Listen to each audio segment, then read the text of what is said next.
Boa noite, graças e paz a todos. Eu sou Jorge Alves. Estamos começando mais um momento do Pensar e Refletir. Essa é uma proposta de leitura e reflexão, no texto da Palavra de Deus. Esse mês nós estamos fazendo a leitura no Evangelho de Lucas. Hoje chegamos no capítulo 4. Então, você que tem à mão uma Bíblia, o texto das Escrituras Sagradas, vamos ler Lucas, capítulo 4. Diz assim: Jesus, cheio do Espírito Santo, voltou do Jordão e foi levado pelo Espírito ao deserto, onde durante 40 dias foi tentado pelo diabo. Não comeu nada durante esses dias e ao fim deles teve fome. E o diabo lhe disse: Se és o Filho de Deus, manda que esta pedra se transformar-se em pão. Jesus respondeu: Está escrito, nem só de pão viverá o homem. O diabo o levou a um lugar alto e mostrou-lhe num relance todos os reinos do mundo. E lhe disse: Eu te darei toda a autoridade sobre eles, e todo o seu esplendor, porque me foram dados, e posso dá-los a quem eu quiser. Então, se me adorares, tudo será teu. Jesus respondeu: Está escrito: Adore o Senhor, o seu Deus, e só a ele preste culto. O diabo o levou a Jerusalém. Colocou-o na parte mais alta do templo e lhe disse: Se és o Filho de Deus, joga-te daqui para baixo, pois está escrito: Ele dará ordens aos seus anjos a seu respeito, para o guardarem com as mãos, eles o segurarão, para que você não tropece em alguma pedra. Versículo 12, Jesus respondeu: Dito está, não põe à prova o Senhor, o seu Deus. Tendo terminado todas essas tentações, o diabo o deixou até a ocasião oportuna. Então aqui nós temos a continuação após o cenário do batismo de Jesus, após o momento do batismo. Esse texto é muito semelhante ao texto de Mateus, com algumas poucas diferenças. Uma dessas diferenças, do texto de Mateus é que Lucas muda a ordem final das tentações, A primeira tentação em Mateus é transformar as pedras em pães, como está igual em Lucas. Porém, em Mateus, a segunda tentação é quando Jesus é colocado na parte de cima do templo e é tentado a se jogar de lá. E aqui Lucas coloca essa situação como última. E por que Lucas inverte a ordem? Talvez para falar que o momento final de maior provação e de maior sofrimento na vida de Jesus vai se dar quando ele estiver em Jerusalém. Jerusalém é o lugar onde Jesus vai ser crucificado e é o lugar que vai lhe proporcionar o maior desafio da sua vida. Então, talvez por isso Lucas mude a ordem e coloque a tentação de estar na parte superior do templo como a última tentação. Boa noite, pastor Ivan. Deus abençoe e seja bem-vindo a essa live. Muito grato em ter o Senhor conosco. Voltando, esse texto ele me chama a atenção porque ele começa dizendo que Jesus ele estava cheio do Espírito Santo. E diferente de Mateus, o texto de Mateus começa dizendo assim, que Jesus foi levado pelo Espírito ao deserto. Aqui também aparece, Logo em seguida, o texto diz assim, voltou do Jordão e foi levado pelo Espírito ao deserto. Mas essa nota aqui de Lucas, ela é muito característica, ela é muito singular, porque ela quer mostrar algo muito importante. Quando ele começa dizendo que Jesus estava cheio do Espírito Santo, e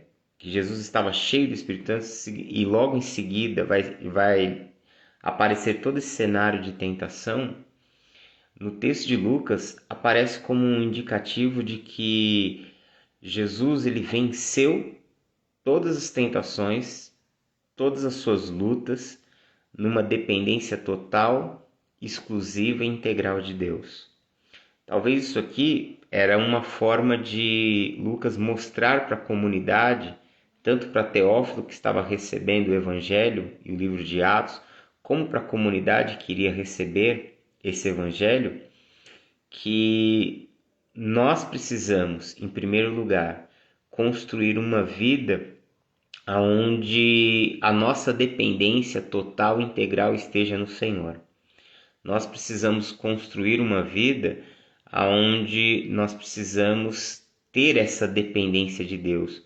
A palavra cheio aqui no grego é pleroma. A ideia aqui é de que ele estava pleno do Espírito Santo, ele estava cheio do Espírito Santo, ele estava imergido, mergulhado nessa presença. A ideia de Lucas é dizer que você enfrentará desafios maiores à medida que você cresce espiritualmente, mas à medida que você cresce espiritualmente, você também estará habilitado para viver conquistas maiores. Esse foi um dos grandes desafios da vida de Jesus.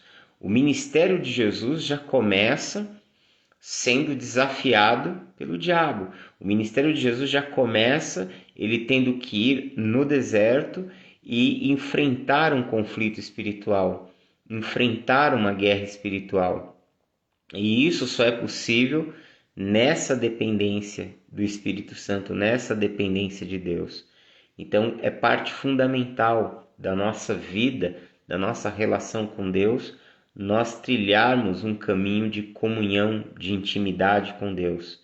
Ele é a nossa fonte, é a fonte que nos habilitará a vencer toda e qualquer situação.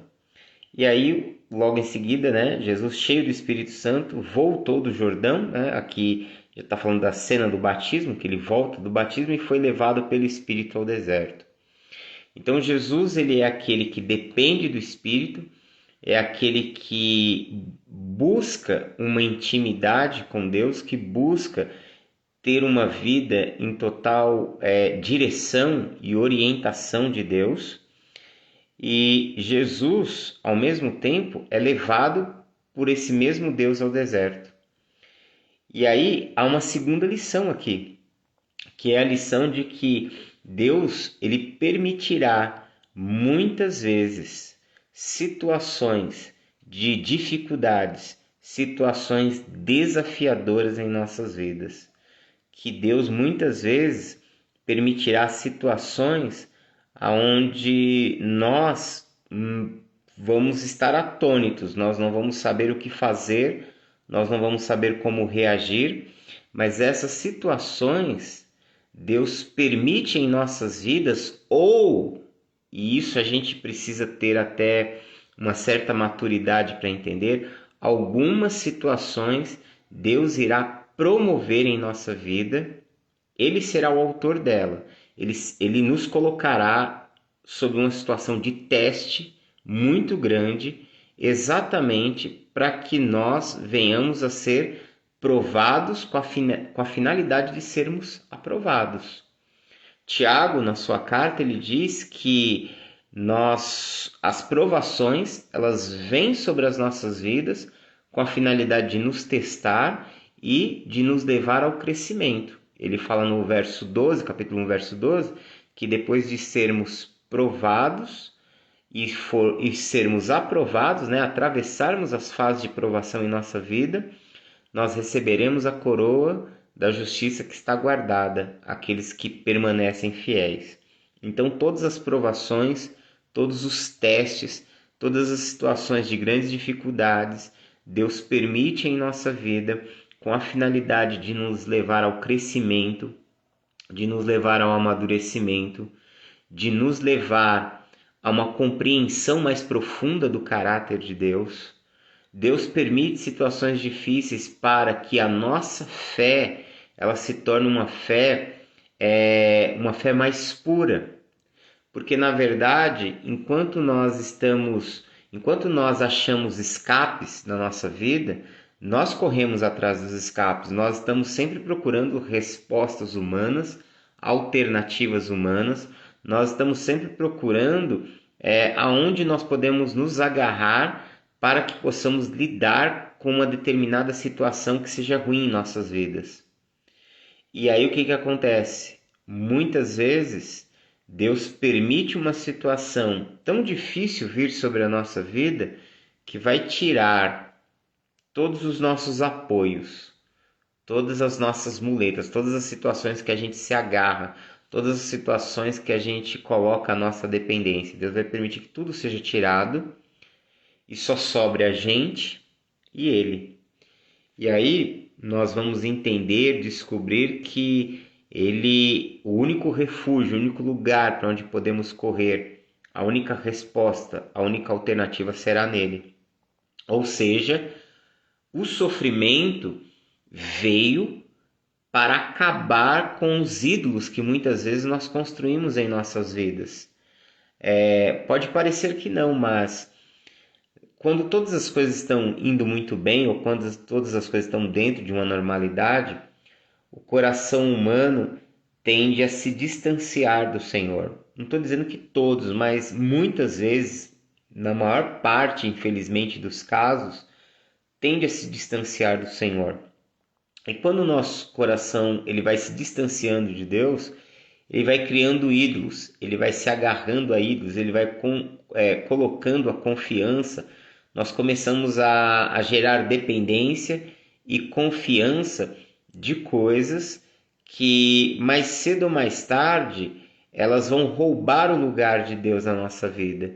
E tudo aquilo que rouba o lugar de Deus na nossa vida coloca Deus para escanteio. E Ele não divide a sua glória com nada nem com ninguém. Então, quando a provação vem, quando o sofrimento vem, quando a dor vem, vem uma situação que faz com que todos os nossos ídolos sejam destruídos, todas as coisas humanas onde nós nos agarramos sejam arrancadas de nós. E quando elas são arrancadas, o que sobra? Não sobra nada.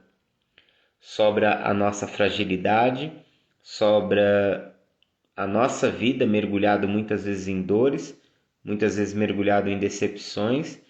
E aí o único olhar, aí é o momento em que muitas vezes nós lançamos o olhar para Deus, nós nos aproximamos dele, nós nos voltamos para ele, muitas vezes como a última alternativa, como o último escape. Então, quando isso acontece, o sofrimento, a provação cumpriu o seu propósito. Deus permitiu o sofrimento, Deus permitiu uma situação dolorosa, e essa situação ela cumpriu o seu propósito. Qual foi o seu propósito? Nos purificar, nos libertar das coisas terrenas, das coisas deste mundo que nós nos agarramos tanto a elas. E aí a gente passa a olhar para o Senhor, a gente passa a depender do Senhor, e é nesse momento que nós abrimos espaço para que Deus possa vir até nós e trazer consolo. É nesse momento que nós nos abrimos para que Deus possa vir até nós e Ele ache espaço para nos restaurar, para nos reconstruir, para construir uma nova história em nossa vida. Porque esse é o momento da nossa fragilidade, esse é o momento que as nossas resistências elas foram minadas e o nosso coração ele está entregue para ser trabalhado e tratado por Deus. Então, Deus, sim, assim como o Espírito levou Jesus ao deserto, Deus nos leva a muitos desertos. Deus nos leva a experiências que os teólogos da Idade Média chamavam de a noite escura da alma.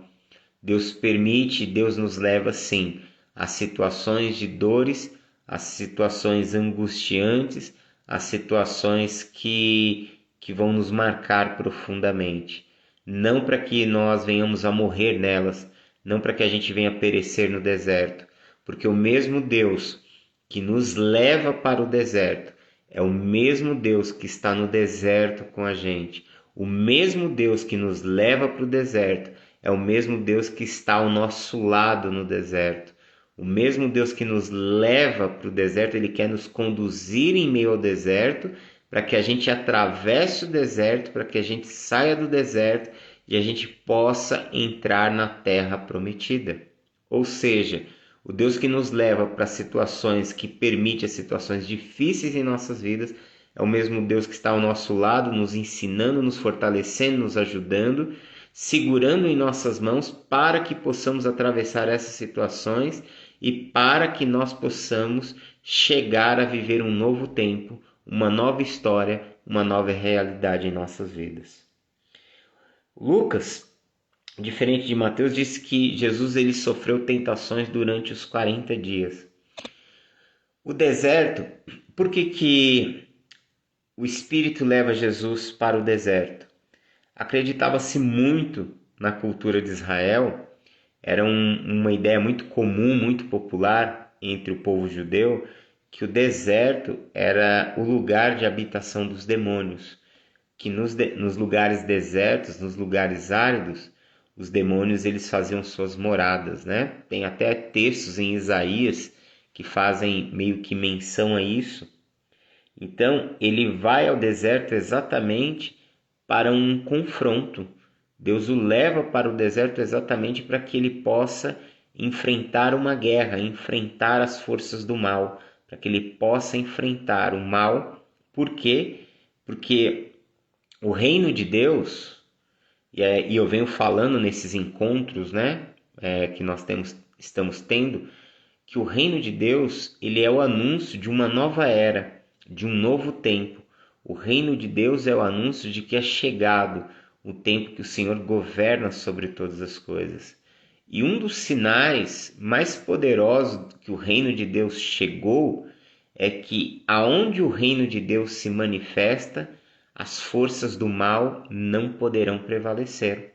Aonde o reino de Deus chega, o reino das trevas, ele é vencido, ele é subjugado. Onde o reino de Deus se manifesta, o reino das trevas é vencido. Então Jesus é aquele que anuncia o reino de Deus, é aquele que inaugura o reino de Deus, é aquele que manifesta o reino de Deus, e onde ele chega, o reino de Deus chega juntamente com ele. E aonde ele e o reino chegam, o mal, as trevas, o reino da maldade não pode prevalecer, não pode ficar, não pode coexistir. E esse texto é exatamente para nos falar sobre isso, que aonde o reino de Deus chega, as forças do mal não prevalecem. Jesus disse que o reino de Deus ele estava em nosso meio.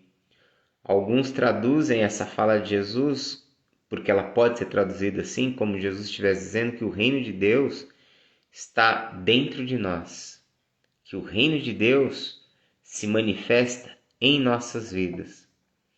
Então, nós precisamos estar abertos à experiência de deixar o reino de Deus governar o nosso coração. Nós precisamos estar abertos à experiência de permitir que Deus governe a nossa vida, que Ele governe a nossa história, que Ele seja o centro de todas as coisas em nossas vidas, porque à medida que nós abrimos espaço na nossa vida, à medida que nós permitimos que o Senhor governe a nossa vida, governe a nossa história, o reino de Deus vai ganhando espaço em nossa vida, o reino de Deus vai ganhando espaço em nossa história, o reino de Deus vai ganhando espaço em nossa existência. E onde o reino de Deus se manifesta, o reino das trevas não pode prevalecer, não pode continuar, não pode coexistir. Então, onde o reino de Deus está, o reino das trevas é expulso. Todas as situações que trazem morte, todas as situações que fazem mal à nossa vida, todas as situações que nos oprimem, todas as situações que podem nos colocar debaixo de escravidão, quando o reino de Deus chega, quando o reino de Deus se manifesta, as cadeias são quebradas, as prisões são abertas. Nós passamos a viver uma nova história, um novo caminho, uma nova realidade em nossas vidas, porque é chegado o reino de Deus. E aí Jesus, diante desse momento aqui, que ele está no deserto, que ele está diante dessa sua primeira missão, ele está em jejum. O texto diz que ele estava em jejum, durante 40 dias ele foi tentado e o texto diz, nada comeu durante esses dias, e ao fim deles teve fome. E aqui nos aparece uma das primeiras e uma das mais importantes disciplinas espirituais, que é a disciplina do jejum. E aí você pode perguntar, para que serve o jejum?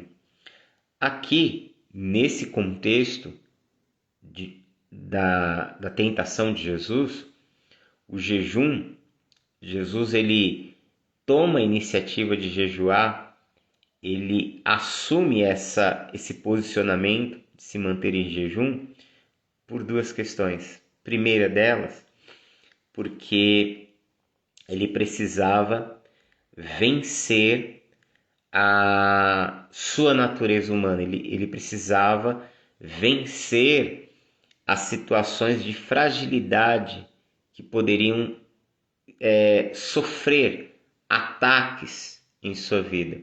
Nós precisamos lembrar de uma coisa, que Jesus entrou na história humana como homem. E como homem, como ser humano, ele estava sujeito às tentações. Ele teve que lutar com essas tentações. Ele teve que vencer essas tentações. E o fato de Jesus entrar na história como um ser humano igualzinho a mim e a você, nos indica que temos a possibilidade de vencer as nossas guerras e os nossos conflitos espirituais, que temos a possibilidade de vencer as tentações. Por quê? Porque Jesus venceu as tentações, Jesus venceu as suas lutas em sua humanidade. Jesus venceu as suas fragilidades, venceu os ataques do mal, se apegando ao Pai, dependendo de Deus, buscando ao Senhor. Isso indica que se nós fizermos o mesmo, que se nós imitarmos a Jesus, nós também prevaleceremos, porque Jesus venceu no poder e na dependência do Espírito Santo. Jesus venceu se apegando à palavra de Deus e fazendo da palavra de Deus aquilo que forma sua mente, o seu caráter e a sua vida.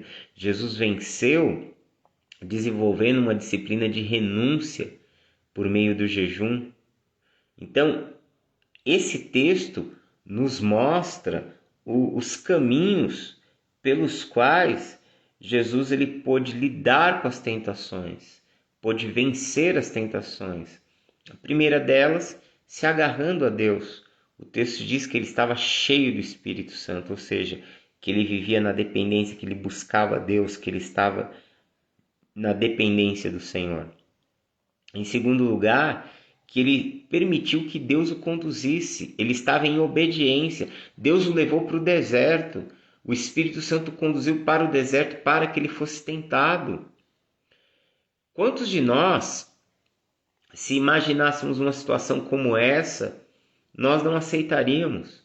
Porque nós não aceitamos o sofrimento.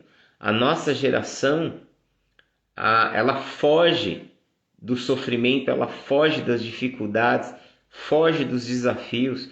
Por que você acha que tem um apelo hoje tão grande ao motivacional? Por que hoje se precisa falar tanto de autoajuda? Por que hoje se precisa falar tanto de motivação? Porque hoje se tem tantas mensagens, livros motivacionais? Exatamente porque a nossa geração é uma geração que não sabe lidar com o sofrimento, que não aceita o sofrimento, que não aceita desafios. Jesus ele foi obediente. Ele entendeu que o Senhor estava conduzindo, que o Pai estava conduzindo ele pelo deserto, para o deserto. Ele estava entendendo que o Espírito do Senhor, que o Espírito de Deus estava conduzindo ele para sofrer. E ele aceitou. Ele aceitou passar pela prova. Ele aceitou passar pela provação. Ele aceitou passar pelo desafio. Ele aceitou passar pela dor. Ele aceitou passar por um momento que foi aterrorizante em sua vida. Mas por que ele aceitou? Porque ele sabia que o Pai o amava. O que ele havia ouvido há pouco, Este é o meu filho amado em quem eu me alegro. Ele sabia quem ele era. Ele sabia que ele era o filho amado do Pai e que isso faria toda a diferença em sua vida. Se ele é o filho amado do Pai, ele sabe que o Pai iria cuidar da sua vida, ele sabe que o Pai iria proteger a sua vida, ele sabe que o Pai iria amparar a sua vida. No último encontro eu disse que essa fala de Deus acerca de Jesus, este é o meu filho amado em quem me alegro, essa também é a fala de Deus acerca da minha vida e acerca da sua vida. Nós somos os filhos amados do Pai em quem Ele muito se alegra. Então precisamos entender que qualquer situação que Deus permita em nossas vidas, qualquer situação por mais dolorosa, por mais difícil, por mais aterrorizante, por mais assustadora que possa parecer em nossas vidas, todas essas coisas contribuirão para o nosso bem. De alguma forma, Deus está trabalhando em nossa vida, Deus está trabalhando em nossa história para produzir o bem dele sobre nós.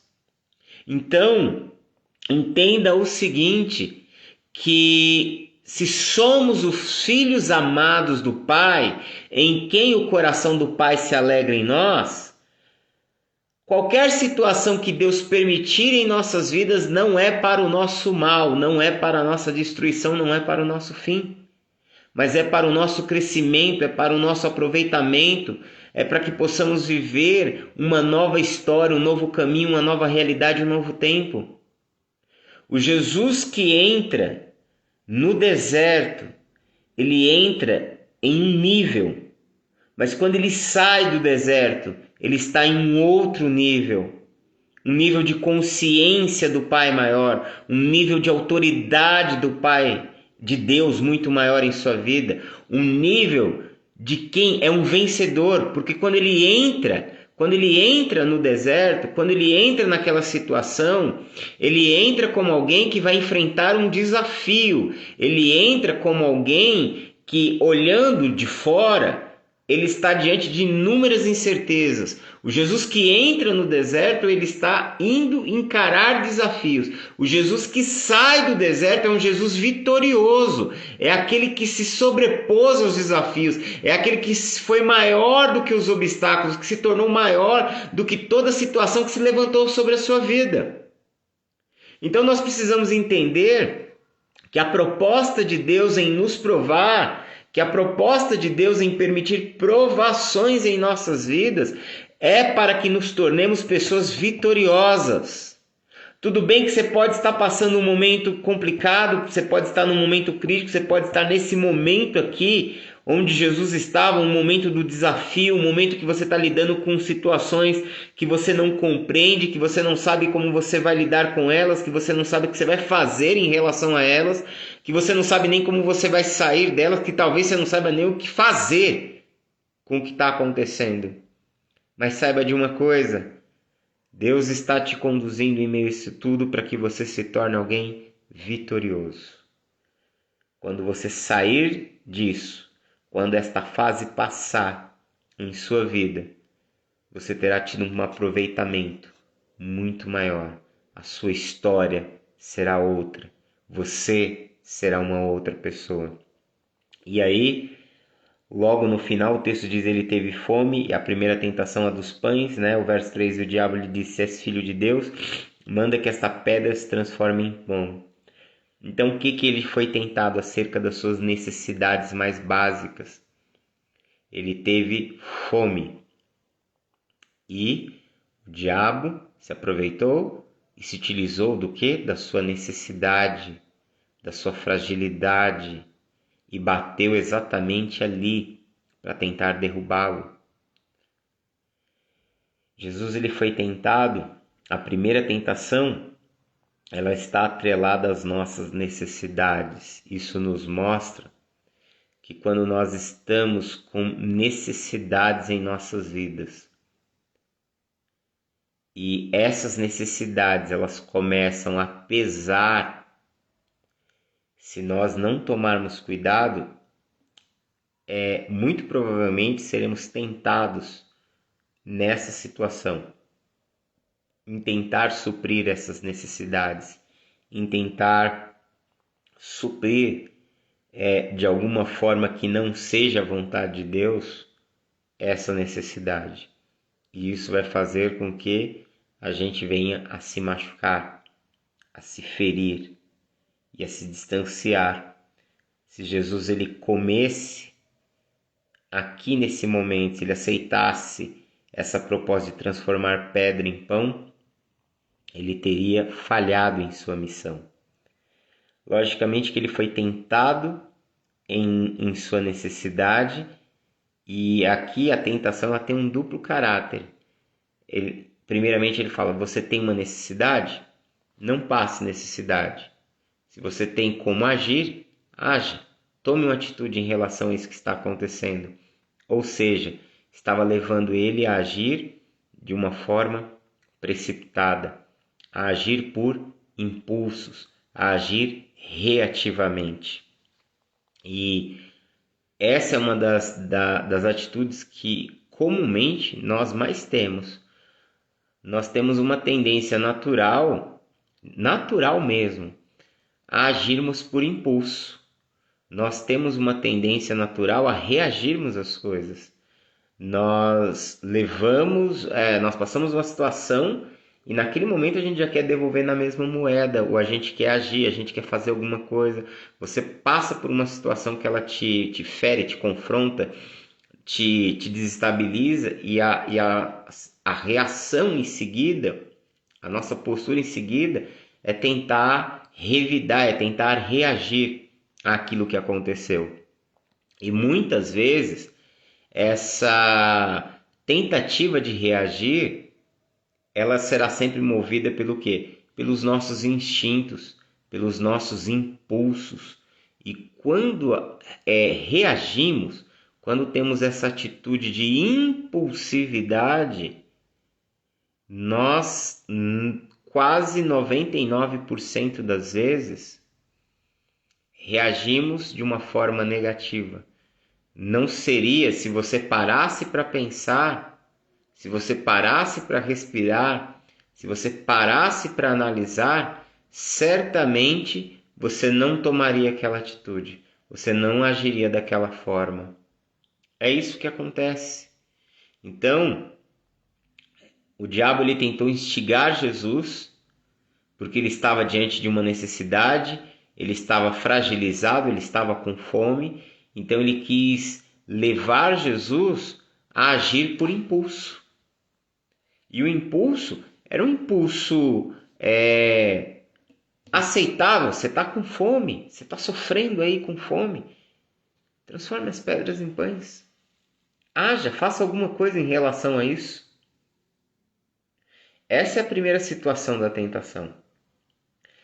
Mas a segunda, que se repete tanto na primeira tentação como na última,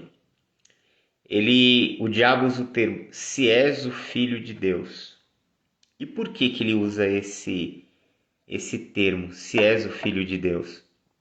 Porque ele havia ouvido, ele sabia do que havia acontecido ali no Jordão, quando o pai disse, este é o meu filho amado, em quem me alegro. A ideia era dizer, se você é filho de Deus, você não pode passar necessidades. Se você é o filho amado de Deus, você não pode sofrer.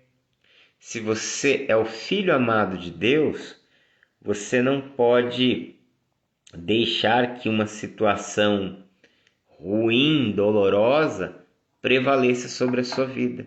Se você é o filho de Deus, você tem que fazer alguma coisa para mudar esse quadro. Quando, na verdade, o caminho correto aqui era esperar. Esperar em Deus. Você pode ver que a resposta de Jesus, no verso 4, está escrito, nem só de pão viverá o homem. O texto de Deuteronômio diz, nem só de pão viverá o homem, mas de toda palavra que procede da boca de Deus. Ou seja, que a nossa esperança em Deus não deve ser apenas em relação às coisas materiais, às coisas dessa vida, que a nossa esperança em Deus não deve ser apenas fazer de Deus uma espécie de, de socorro imediato, né? Até porque essa relação era a relação que as pessoas tinham com os ídolos. As pessoas buscavam os ídolos, adoravam os ídolos, porque a relação era uma relação de troca. Elas ofereciam uma determinada coisa para que aquela divindade, aquele ídolo, pudesse suprir uma outra necessidade. Então você pode ver o que? Uma espiritualidade baseada em necessidades. E se você parar para pensar, esse é um dos grandes problemas da nossa situação hoje, até mesmo entre os cristãos. Muitas pessoas estão buscando a Deus como se estivesse buscando um ídolo, buscando a Deus apenas para que Deus resolva os seus problemas, para que Deus resolva as suas coisas. Não existe uma relação de amor, não existe uma relação de fidelidade. Deus se tornou o produto de uma prateleira de um supermercado. E se Jesus não resolver, tem um outro produto, tem um similar. E aí a gente vai nele. Esse tipo de relação é uma relação que aqui nesse texto ela está sendo condenada. Se utilizar de Deus apenas para suprir necessidades. Aí Jesus diz, está escrito, nem só de pão viverá o homem. Ou seja, a nossa vida não está apenas baseada em fazer os nossos desejos, em suprir as nossas necessidades, em viver a nossa vida de uma maneira que todas as coisas estejam bem, corretas, felizes, perfeitas. Mas ele está falando que nós vamos viver de toda palavra que procede da boca de Deus. E mesmo que a palavra da boca que procede da boca de Deus possa nos colocar em situações de desafios, ainda assim é melhor viver uma vida onde você está sendo provado por Deus do que viver uma vida de satisfação, onde você está mais próximo de fazer a vontade do diabo do que a de Deus. E aí, em detrimento dessa resposta, que Jesus não cede a esse apelo, não cede à tirania do urgente, não cede ao apelo de solucionar o seu próprio problema, de se precipitar, de agir por impulso, de agir reativamente, vem a segunda tentação. E aí o texto diz no verso 5 que o diabo levou a um lugar alto e mostrou-lhe num relance. E é muito interessante isso aqui, que só Lucas usa esse termo, num relance, ou seja, como se rapidamente assim Jesus ele pudesse ver na mente dele todos os reinos do mundo. Em Mateus nos dá a impressão, quando você tem essa fala do diabo, que Jesus ele está num lugar contemplando todos os reinos do mundo, né? Aqui não, aqui dá a ideia de que isso foi colocado na mente de Jesus, foi como se o diabo criasse uma espécie de visão, de uma ilusão, de uma visão onde Jesus ele conseguiu ver num insight muito rápido todos os reinos do mundo. Ao verso 6 ele diz, e aí o diabo disse, eu te darei toda a autoridade sobre eles e todo o seu esplendor, porque me foram dados e posso dá-los a quem eu quiser. Então, se me adorares, tudo será teu. Ou seja, aqui de fato, ele confronta a missão de Jesus. Ele confronta aquilo que Deus havia estabelecido sobre Jesus, aquilo que o Pai havia estabelecido. Porque ao Filho seria dado toda a autoridade nos céus e na terra. O Filho é aquele que governa todas as coisas. O Salmo 2 diz que ele regerá as nações com vara de ferro. A promessa sobre o Messias é de que o Messias seria rei sobre tudo e sobre todos. E aí o diabo lhe oferece esse reino. Lhe oferece, e aqui colocando e induzido uma mentira, né? Porque ele está dizendo que os reinos são dele. Ele está dizendo que o reino, que os reinos do mundo pertencem a ele, que o governo do mundo pertence a ele. Ou seja, ele está fazendo uma oposição direta ao que Jesus veio anunciar, que é o reino de Deus. E ele está querendo dizer para Jesus que o reino não é de Deus, que o reino é dele. Ele oferece aqui uma resistência, em primeiro lugar, ele oferece uma resistência, dizendo que ele é o rei e que não Deus é o rei.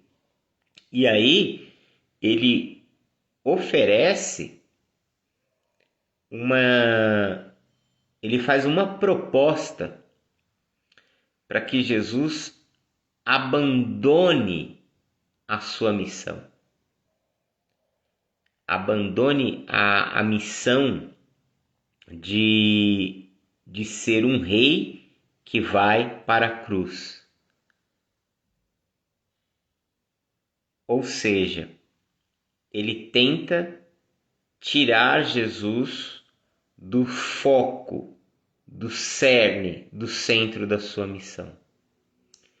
E essa é uma outra tentação que, via de regra, ela é muito presente em nossas vidas. A tentação das distrações.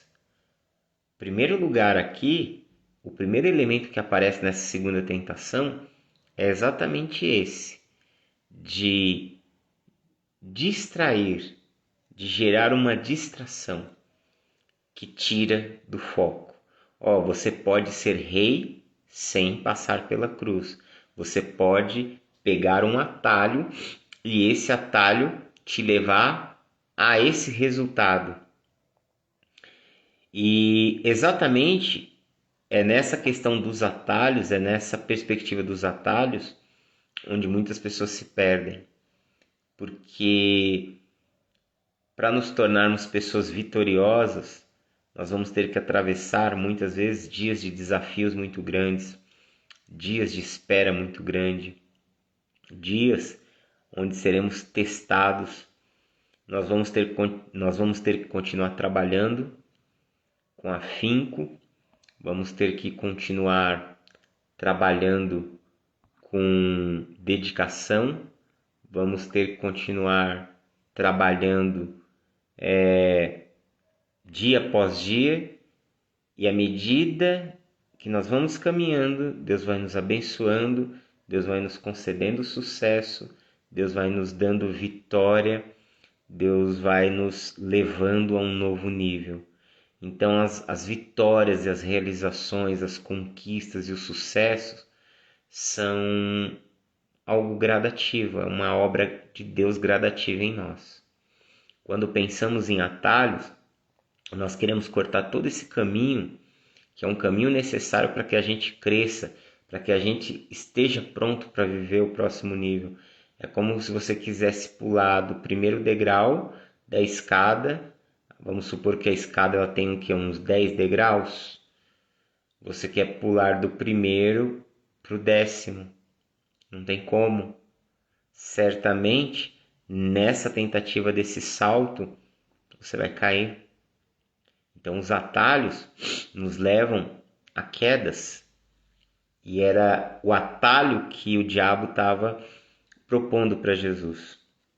Em segundo lugar, ele estava seduzindo Jesus com o poder, porque ele fez ele ver o reino, né? Ele gerou na mente de Jesus, pelo menos está subentendido nesse texto que ele gerou na mente de Jesus, ele criou essa ilusão de ver as riquezas, a glória das nações como algo muito belo, como algo desejável, como algo sedutor, como algo que gerasse esse desejo de querer isso.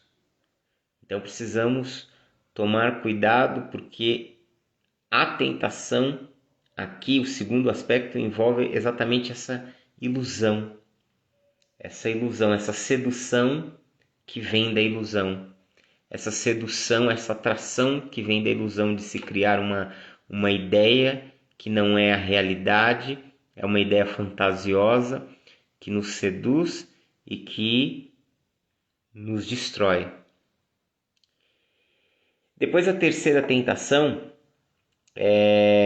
o texto diz que o diabo leva até Jerusalém, até a cidade santa, e o coloca na parte mais alta do templo e diz: se és o filho de Deus, joga daqui abaixo, porque está escrito, ele dará ordem aos seus anjos ao seu respeito, para o guardarem com as mãos, eles o segurarão, para que você não tropece em alguma pedra. E aí sim, aqui ele quer evitar que Jesus cumpra a sua missão. E ele sabe que Jerusalém é o lugar onde Jesus passará pelo maior sofrimento. Jerusalém é o lugar onde Jesus terá os maiores desafios, porque é ali onde ele vai ser julgado e é ali onde ele vai ser crucificado. E é exatamente ali que ele testa Jesus. Ele testa Jesus, pelo menos na construção que Lucas coloca aqui, fica como um apelo final. Um apelo final aonde, ao tentá-lo, ele está querendo dizer, olha, esse é o lugar do seu sofrimento. Esse é o lugar onde você vai perder a sua vida. Esse é o lugar onde as pessoas desacreditarão da sua obra.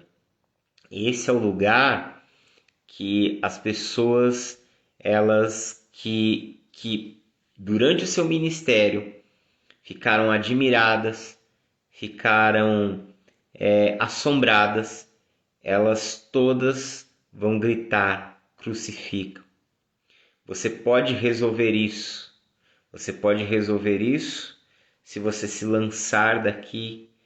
Você pode resolver isso se você pôr um fim em tudo isso, revelando-se de fato quem você é. Aqui é o lugar do grande rei, aqui é a cidade do grande rei. Então, mostre quem você é, se jogue daqui, se lance daqui. Se você de fato é o filho de Deus, Deus vai fazer algo por você. Deus vai fazer com que você seja sustentado por Ele. Deus vai fazer com que você seja socorrido por Ele. E mais uma vez, existem duas situações aqui e uma delas é muito sensível. A primeira, ele coloca Jesus no lugar mais alto e pede para ele se lançar abaixo, porque ele sabe que se isso acontecesse, se Jesus ele de fato se jogasse e não quisesse morrer e clamasse pela ajuda do Pai, ele seria socorrido e o que aconteceria ali seria algo assombroso. Isso geraria nas pessoas já uma clareza muito grande de quem Jesus era. Mas, se Jesus fizesse isso, ele seria aquela figura que seria aceita pelo povo, porque ele mostrou para o povo quem ele era. E na primeira vinda de Jesus, o grande objetivo era exatamente ele aparecer como cordeiro. Na primeira vinda de Jesus, a grande sacada era que somente poucas pessoas que conseguissem enxergar com o coração, que enxergassem nele, nas suas palavras e nas suas obras, o Filho de Deus, o Messias, esses sim seriam parte do reino de Deus. Logicamente que na segunda vinda, Jesus virá exatamente como rei, virá exatamente de forma visível e clara, será o leão que governa todas as coisas, que reina sobre todas as coisas. Mas nesse primeiro momento, a obra de Deus estava associada a Jesus aparecer na história de forma humilde, simples, E qualquer atitude que Jesus fizesse que rompesse com isso, falharia em sua missão. Mas existe um segundo apelo mais sutil, que esse é uma situação muito delicada. Como em Lucas esse momento é apresentado como o último, Jesus ele é colocado no alto do monte, é como se o diabo sugerisse a ele: olha, você está em Jerusalém, esse é o lugar onde vão te rejeitar, esse é o lugar onde vão te humilhar, esse é o lugar onde você será condenado, açoitado e finalmente você será morto. E as pessoas pelas quais você deu a sua vida, lutou, amou, elas vão te abandonar, elas vão te rejeitar. Então, põe um fim nisso tudo. Resolve o seu problema. Lance-te daqui abaixo. Você vai evitar antecipadamente passar por tudo isso. Ou seja, talvez naquele momento que o diabo coloca ali, faz com que Jesus sentisse todo aquele momento final da sua vida, toda dor, toda angústia, todo desespero, todo sentimento de abandono. Talvez o diabo ali não só o colocou no alto do templo, na parte mais alta, como fez ele sentir tudo o que ele iria viver naquele momento final. E mergulhado naquele sentimento que ele estava, muito provavelmente ele lhe fez uma sugestão, dizendo: você não precisa passar por toda essa dor, você não precisa passar por todo esse desespero, você sabe que você vai terminar assim, então acaba com isso agora. Até porque, se você for o Filho de Deus mesmo, ele vai fazer alguma coisa a seu respeito. Ou seja, de alguma forma, me parece aqui, e essa é uma perspectiva minha, bem particular, que o diabo estava sugerindo com que Jesus colocasse um fim em sua própria vida.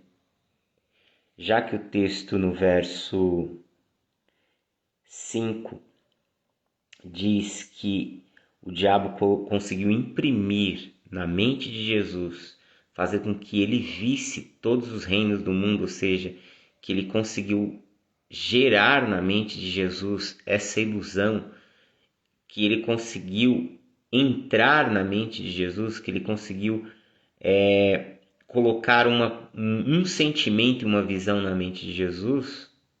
Então talvez todas essas tentações, o diabo atuou fortemente na mente de Jesus, fazendo com que ele sentisse todas aquelas angústias, todas aquelas situações, e no momento final, levando ele para Jerusalém, talvez o diabo possa ter feito ele enxergar tudo que ele iria passar, tudo que ele iria sentir, toda a dor que ele iria passar, e diante daquela dor, ele fez com que Jesus visse, sentisse, se mergulhasse em tudo que iria acontecer no momento final, e aí resolve sutilmente sussurrar em Jesus para que ele tirasse a sua própria vida.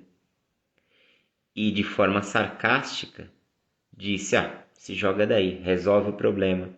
Mas se você for de fato filho de Deus, você não vai acontecer nada, porque está escrito que o Senhor vai mandar os seus anjos te socorrer. Ou seja, ele não somente fez uma sugestão para que Jesus tirasse a vida, como colocou em xeque a filiação de Jesus. Lembra que no batismo Jesus ouve: tu és o meu filho amado, em quem eu me alegro. E quando ele leva Jesus para o alto do monte, faz Jesus sentir toda a dor, tudo que ele iria viver em Jerusalém, o julgamento, a traição, a vergonha, a humilhação, a violência que seria gerada em seu corpo, os açoites. Os romanos, eles não tinham uma medida para bater. No judaísmo, quando alguém era disciplinado com açoites, quando alguém era punido, a pessoa só podia tomar 39 chibatadas. Era uma regra, era até uma ordem de Deus. Por quê? Porque mais poderia ser gravemente, poderia matar, poderia ser grave. A ideia era gerar uma punição. Já o Império Romano não tinha medidas, não tinha um número exato. Muitas vezes, algumas pessoas eram executadas, morriam mesmo nos açoites, pelos açoites. Então imagine se o diabo conseguiu fazer Jesus sentir tudo isso, sentir toda aquela dor, toda aquela angústia, sentir toda aquela opressão, sentir toda aquela, ser invadido por todo aquele sentimento, e de repente ele sugere, se joga daqui. Eles vão te rejeitar mesmo? Já está tudo perdido. Você vai dar a sua vida, você vai se esforçar, você vai se doar por pessoas que não estão nem aí para você e que vão ser os responsáveis pela sua morte. Se você for o Filho de Deus, Deus vai fazer alguma coisa aí por você, mas resolve isso na sua vida. Então, não somente o diabo sugere isso em Jesus, ele tirar a sua própria vida, como põe em xeque o fato de que talvez ele não seja um filho amado. Porque que filho amado o pai iria permitir passar por tão profunda dor, por tão profunda agonia, a ponto de se sentir separado e desamparado do próprio pai? E Jesus responde a tudo isso dizendo: não colocarás à prova o Senhor teu Deus. O que Jesus está dizendo para ele? O que é colocar à prova o Senhor seu Deus? Jesus está dizendo para o diabo que, por mais que ele tenha entendido o que vai acontecer com ele, ele não tem o porquê ficar questionando Deus. Ele não tem o porquê duvidar do amor do Pai. Ele não tem o porquê duvidar da fidelidade do Pai. Ele não tem o porquê questionar em nada. Ele apenas se permite se deixar, se lançar nas mãos do Pai. Porque se eu sou o filho amado do Pai, ainda que o que o Senhor permita sobre a minha vida seja algo profundamente doloroso, eu não deixo de ser amado pelo Pai. E eu sei que Deus trabalhará de alguma forma para produzir um bem maior e para a glória dele. Jesus, ele entende que ele vive para o Pai, que ele vive para a glória do Pai, que a sua missão visa a glória do Pai, visa fazer com que o reino do Pai se manifeste com poder nesse mundo. E ele sabe que o Pai o ama e que ele não precisa questionar os caminhos do Pai. Por mais que ele tenha sentido e visto ali tudo que iria lhe acontecer, ele sabia que tudo é do Pai, inclusive a sua vida, inclusive a sua história. Quando o diabo vê isso, nesse momento, ele viu que ele foi derrotado, porque ele está diante de alguém que não é só alguém que está numa relação com o Pai porque é o filho amado, mas ele está diante de alguém que ama o Pai, que ama Deus, independente de qualquer coisa que lhe aconteça. Porque o verdadeiro amor, ele não põe limites no seu amor. O verdadeiro amor está disposto a lidar com as perdas. O verdadeiro amor sabe mensurar, sabe medir todas as coisas. O verdadeiro amor é capaz de se doar sacrificialmente. Jesus estava consciente de quem ele era, ele estava consciente da sua missão e ele estava dizendo para o diabo: os outros podem questionar os caminhos do Pai, mas eu o conheço a tal ponto de que eu não preciso questionar nada, eu só preciso aceitar, porque eu sei que ele fará o melhor. Eu sou o Filho amado, em quem a sua alma se alegra. E essa é a realidade que eu e você, nós, precisamos guardar em nosso coração. Nós não precisamos questionar o Pai acerca de nada. Nós não precisamos questionar o Pai acerca dos seus caminhos e da sua vontade. Nós, eu e você, nós somos os filhos e as filhas amadas do Pai, em quem o coração dele se alegra. Então, aconteça o que acontecer, ele tem a nossa vida e a nossa história em suas mãos. Aconteça o que acontecer, ele nos ama e o seu amor é suficientemente poderoso para sustentar a nossa vida e para sustentar a nossa história. Que possamos nos lançar e nos entregar ao amor do Pai. Amém? Vamos orar? Pai, nós te louvamos por tua bondade e graça, nós te bendizemos por tua fidelidade, pelo teu amor, e nos ajuda, Senhor, a estarmos entregues em teu amor, a estarmos entregues em tuas mãos e a permitir, ó Pai, que o Senhor faça a tua vontade em nossas vidas.